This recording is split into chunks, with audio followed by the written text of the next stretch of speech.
मैंने पूरी क्लास के सामने एक घिनौनी झोंक निगल ली। उसका चिपचिपा रस मुंह में फट रहा था, फिर भी मैंने घिन दबाकर उसे निगल लिया, क्योंकि 3 दिन बाद दुनिया के सारे जानवरों में भयानक बदलाव आने वाला था और इंसानों के हथियार उन पर बेअसर हो जाएंगे। लेकिन कुछ लोगों को एक खास शक्ति मिल सकती थी, जिस आखिरी जानवर को वे खाएंगे उसी की ताकत उन्हें मिल जाएगी। पिछले जन्म में यही झोंक एक खतरनाक दैत्य बन गई थी, जो दूर से ही खून खींच सकती थी और खुद को ठीक कर लेती थी, लगभग अमर। मैं उस लाल झोंक को देखकर ताकत के लिए उसे निगल गया और अगले ही पल मेरे शरीर में जबरदस्त ताकत आ गई। मेरे बाल काले से लाल हो गए और आंखें भी लाल चमकने लगी। ध्यान से देखने पर पता चला कि मेरे दाहिने हाथ की हथेली में भी झोंक जैसा मुंह बन गया है, जिससे मैं दुश्मनों का खून खींच सकता हूँ।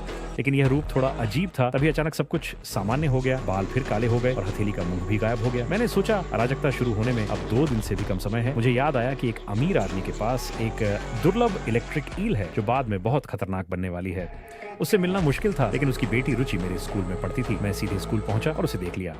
तभी एक लग्जरी कार आकर रुकी और बॉडीगार्ड्स उसे लेने आए। जैसे ही वह जाने लगी, मैं सामने आया और बोला, अपहरण। बॉडीगार्ड मुझ पर हमला करने आया, लेकिन मैंने एक मुक्के में उसे उड़ा दिया और कहा, अपने पिता को फोन करो और वह इलेक्ट्रिक ईल लेकर आए। उसने फोन किया और मैंने उन्हें चेतावनी दी कि जल्द ही दुनिया में तबाही आने वाली। पुलिस और सेना भी आ गई, लेकिन मुझे फर्क नहीं पड़ा। उसके पिता विक्रम सिंह ईल लेकर आए और मैंने तुरंत उसे खा लिया। वह बिजली छोड़ रही थी, लेकिन अब मेरा शरीर उसे सह सकता था। खाने के बाद मेरी ताकत और बढ़ गई। मेरे बाल फिर लाल हो गए और आंखों में बिजली चमकने लगी। मैंने खून की एक गेंद बनाई, जिससे छूते ही लोगों को करंट लग गया। मैंने उनसे कहा, अगर जिंदा रहना है तो मिलकर काम करना होगा, और वहां से गायब हो गया। घर आकर मैंने सोचा कि आखिरी बार किस जानवर को खाऊं। मुझे एक खास बाज याद आया और मैं चिड़ियाघर गया। बाज पिंजरा तोड़कर मुझ पर हमला करने आया, लेकिन मैंने उसे पकड़कर खा लिया।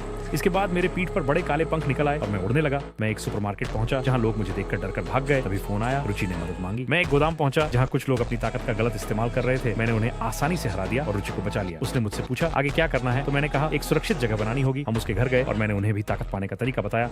अगली सुबह एक अजीब रोशनी पूरी दुनिया में फैल गई और बदलाव शुरू हो गया। रुचि को हीलिंग पावर मिली और उसके पिता विक्रम सिंह को अपार ताकत। मैंने कहा, अब हमें खतरनाक क्षेत्र की ओर जाना होगा, और हम ट्रक में बैठकर वहां पहुंचे और अंदर चले गए।